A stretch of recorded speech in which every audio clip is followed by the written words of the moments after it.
Hi everyone, this is your host. My name is Waray.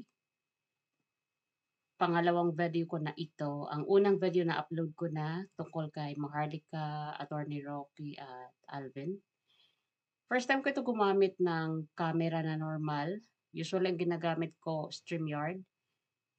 Pero nagluko ngayon ng StreamYard. Naka 5 times try na ako. Hindi siya nag-work. Sayang. Hindi ako makakagamit ng slide dito kasi camera ito na normal. Nag-record lang ako habang yung matanda ko ay busy sa kanilang kwentuhan kasi nandito yung anak niya na galing Estados Unidos. Nakapangasawa ng Amerikano, taga Seattle.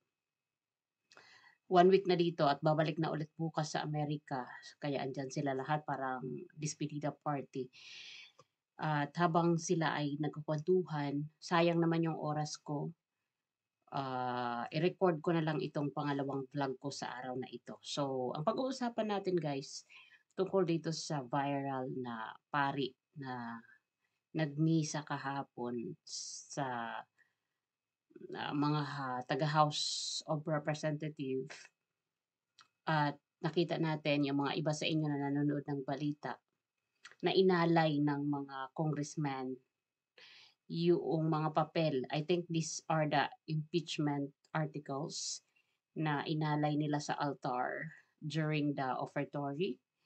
At agaw eksena na nangyari na hanggang ngayon ay marami ang nagre-reshare ay yung humili ni Father, yung pari na nag-officiate ng misa. Ay marami yung pumuri sa pari na yon ah, ka- dahil daw naglakas loob na tawagin yung mga senador na nag-remand o nag-approve for the article of impeachment to remand to the HOR o para ibalik yung mga articles of impeachment. Tinawag ito ni Father na mga hudas, itong 18 senators. Talagang sinabi niya na 18 senators. Wala namang pangalan, pero syempre, sino ba yung 18 at sino ba yung 5, 'di ba?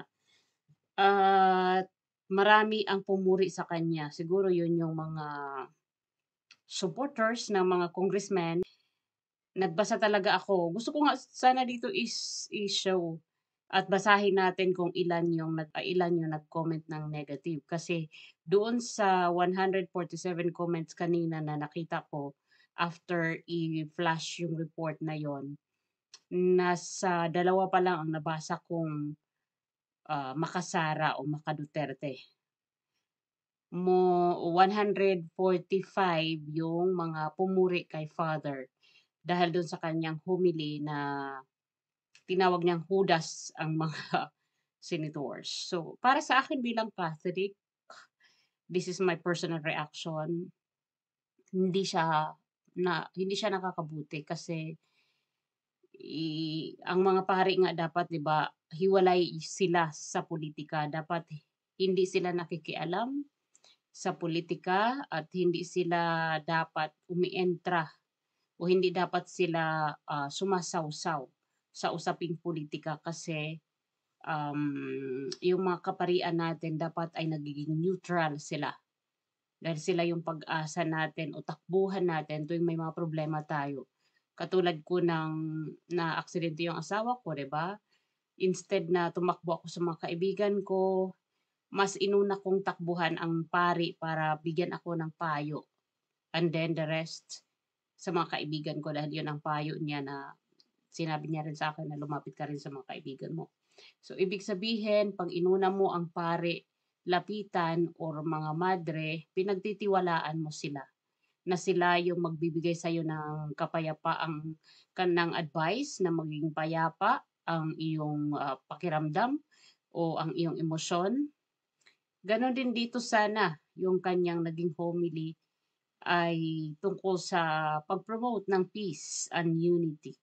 Pero ang nangyari dahil sa politika, dahil sa mga biases, tinawag niyang hudas yung 18 senators. Hindi maganda pakinggan para sa mga Catholic, Christians dahil hindi 'yun ang turo ng simbahan na na umepal kayo sa mga politician.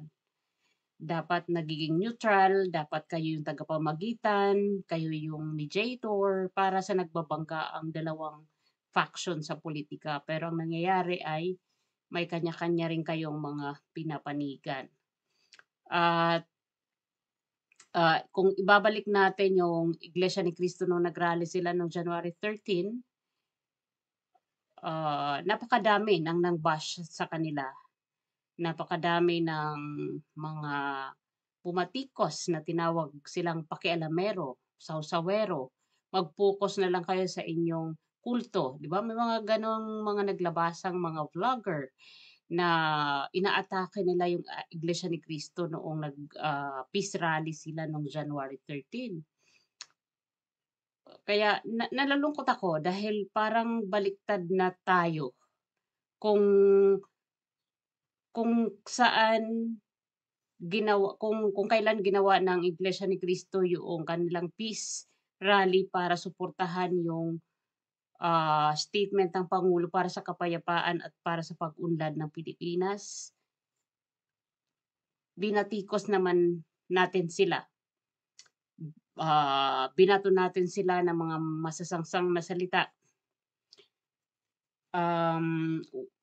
Wala namang ginawang masama yung iglesia noong January kundi ipahayag lang at ipakita yung kanilang pagkakaisa para sundan natin sila.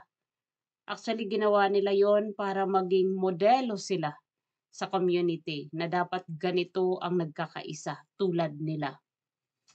At, mas marami ang pumuna noon na mga anti-Duterte o anti-Marcoleta ng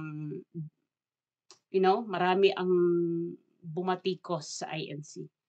Pero wala tayong narinig na niresbakan tayo ng mga Iglesia ni Cristo.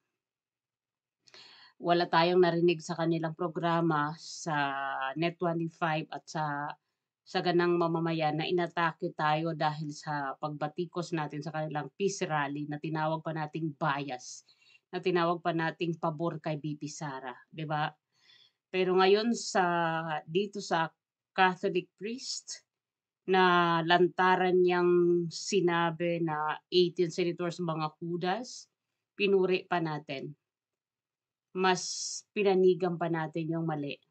Mali dahil again, dapat ang simbahan ay tagapamagitan, dapat ang simbahan ang nagtutuwid ng mga mali ng ating mga politiko, pero eto si Father ay umeepal din sa politiko. So dapat hindi bias ang ating mga kaparian dahil mataas ang tingin sa kanila at pagrespeto ng mga tao. Kaya mayroon pa nga nagbibiro na sabi dun sa mga post, ah, Pope Leo 14, bahala ka na sa pari na ito. Ibig sabihin, inaano nila na inuudyukan nila yung Santo Papa ngayon na pangaralan ito si Father na nagsabi ng Judas sa mga senador. So, kalungkot-lungkot maging isang Katoliko kung ang pari na siyang tinatanaw mong mataas para sa magpayo sa'yo ay nangunguna sa pagiging bias sa politika. Pero ito talagang buhay, kailangan natin tanggapin na meron talagang mga leader ng ating pamayanan na hindi sila totoo sa kanilang serbisyo o tinanggap na calling na para sanang maging modelo o maging batayan para sa ikauunlad ng bayan. Anyway, maraming salamat. Hindi ako makakapag-slide kasi wala po talaga akong StreamYard. So maraming salamat. See you again on our next video. Bye for now.